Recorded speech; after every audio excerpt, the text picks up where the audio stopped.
ప్రతి ఒక్క హిందూ గమనిస్తున్నాడు. ఇలా బీజేపీ పార్టీ దీన్ని తీవ్రంగా ఖండిస్తున్నది. మరి వాళ్ళ హాస్పిటల్లో ఉన్న యువకుడికి తక్షణం వైద్య సాయం కాకుండా ఎక్స్గ్రేషియా డబ్బులు కూడా ఇవ్వాల్సిందిగా మనవి చేస్తున్నారు. అరెస్ట్ చేసి ఏదో చల్లవరిచే ప్రయత్నం చేయొద్దు. ఆ నిందితుడిపై కఠినమైన శిక్ష వేయాల్సిన అవసరం ఉంది. మళ్ళొకసారి వాడిని అత్యంత కఠినమైన చట్టాలు అమలు చేయాలి. వాని దగ్గర వెపన్ ఏడు నుంచి వచ్చింది, ఇంటెలిజెన్స్ వ్యవస్థ ఏడు ఉన్నది, ఎస్పీ వ్యవస్థ ఏడు ఉన్నది. వాడిపై కఠిన చర్యలు తీసుకోవాలి. మళ్ళొకసారి ఎవడైనా హిందూ వైపు కానీ హిందూ గుళ్ళ వైపు కానీ చూడాలంటే భయపడే పరిస్థితి తేవాలి.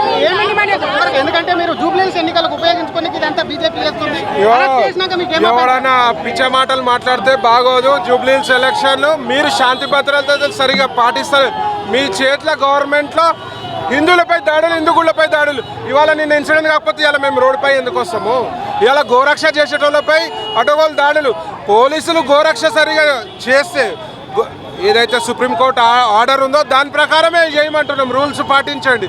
మీ రూల్స్ పాటించి గోవులను అక్రమ రవాణా చేయకుండా చూస్తే ఇవాళ గోరక్షకులకి ఈ ప్రమాదం ఎందుకు? గోరక్షణ చేయాల్సిన అవసరం లేదు.